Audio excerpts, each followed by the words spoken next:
Anyways, everyone, welcome to Friday Night Renegade. So I am here. I'm obviously Squa the reporter. I am here because we are going to do our first ever Renegade interview. This is the first ever time we ever upload on this channel officially with sound.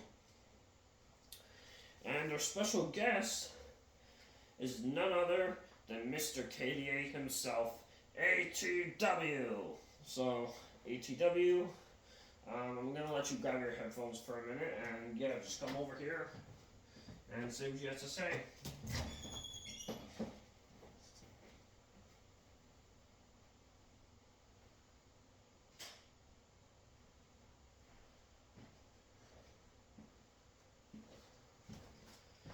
ATW there? Yeah, I'm here, bro. Alright, sit down.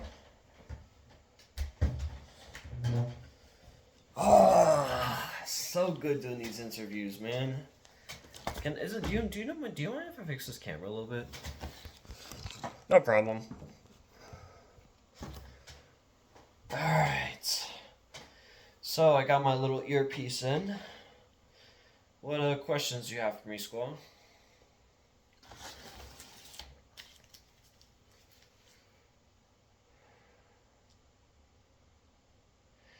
Oh, so what happened with me and Malik? You want to bring up Malik first? Okay, we can bring up Malik for sure. Um, so what happened with me and Malik? I feel like me and Malik have just been feuding for the past few months. I know there was some unseen footage recently on Ignite. Um, some of it did involve Malik,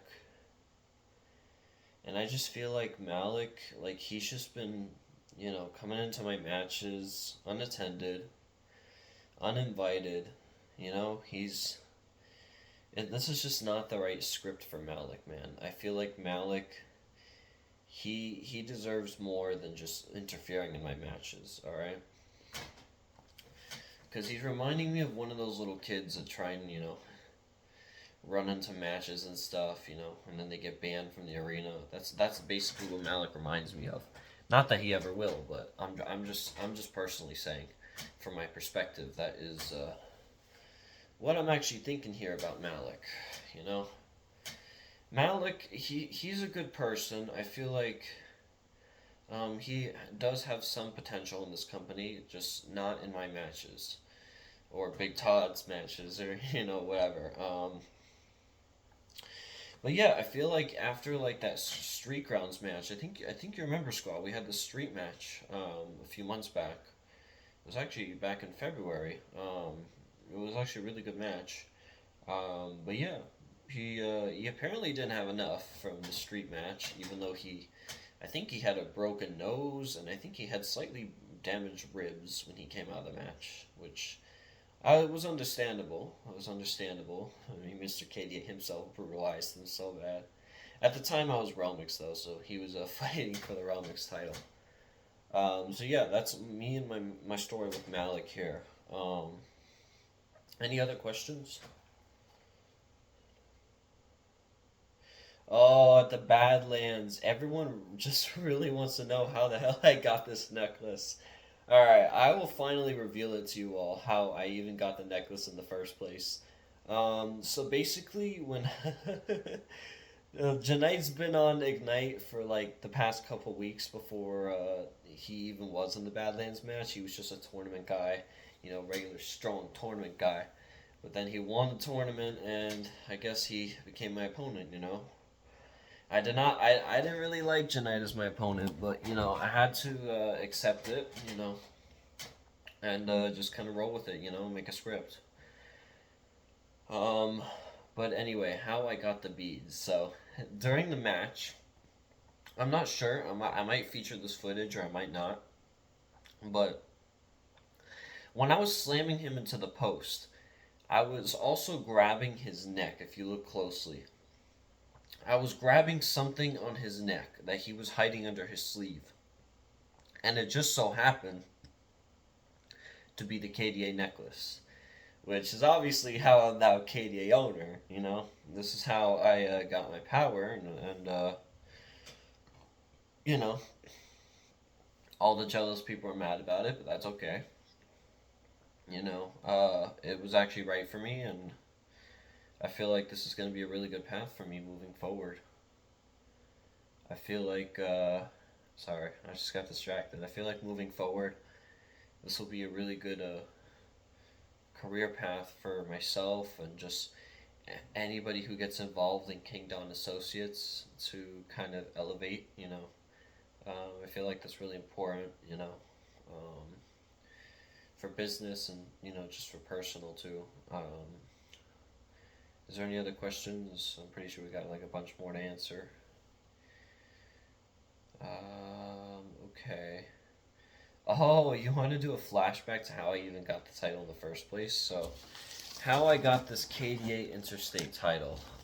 So this is a long story, but after I lost the Realmix title, I basically was in agony, man. I destroyed Big Todd. I was frustrated. I was out of my mind for the past couple weeks, not having a title.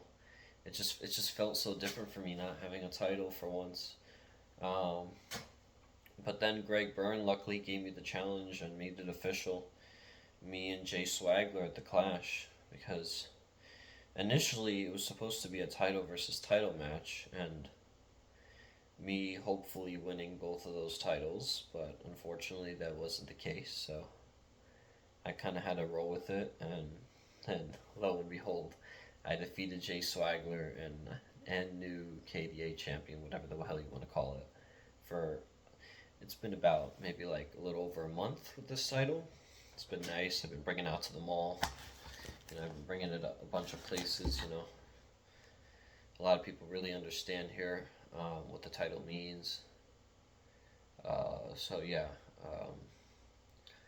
I have been showing it on a lot of other shows, not just MOF.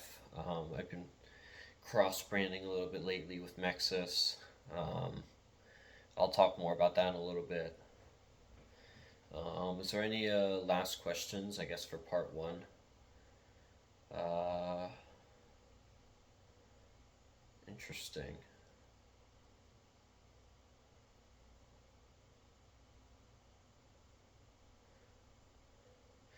What do you think about the trajectory of all these matches? Like, where is it actually leading to?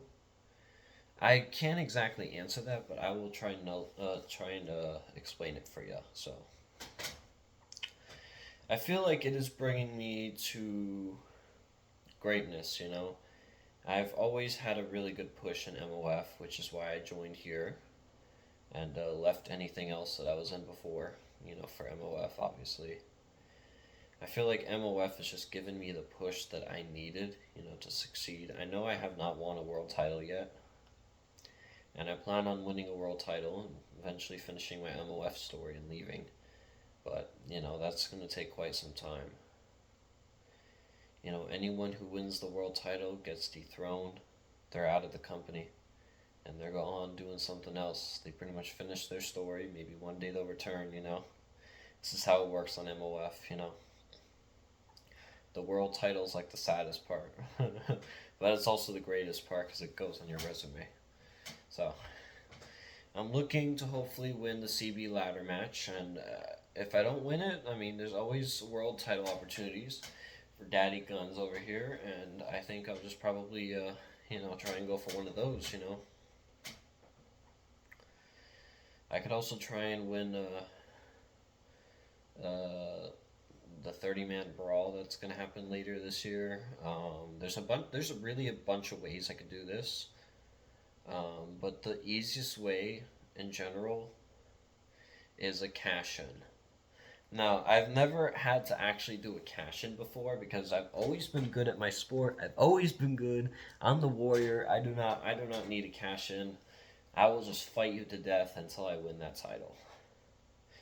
But because I haven't been given pushed the world title opportunity, which I find to be very racist, I would love to actually win the briefcase and kind of just get it a little easier this time, which is why I qualified for once. I mean, I've qualified in the past, but I haven't been able to win the qualifier, so I'm glad I actually pulled it off this time, via KDA, of course. But yeah. So, with that said, my future, I don't really know what the future holds besides a world title. I mean, one day I can maybe get some tag team gold in MOF or anywhere else that I go to for training, you know. I feel like at some point, like down the road, as much as I hate this, KDA and KDA are pretty much going to have a war with each other, and I feel like we're like the MOF universe is kind of just waiting all for this moment, you know. I feel like KDA and KDA, you know, kind of need to like, you know, feud with each other, you know, kind of like clash, you know. So I think that's actually kind of cool. It might not be cool for King Don's, but like, it might be cool just for the storyline. Having like a tag match and like I don't know, one of us sitting at ringside on each side, you know, kind of congratulating each other. That'll definitely be something one day. Like I'll definitely like spark a tag match one day. I think it's been forever since I've gone to one of those, and I think I just need a push on one of those. So yeah, I think this is pretty much done with part one, right? Yeah. All right, cool. I'm gonna end this now.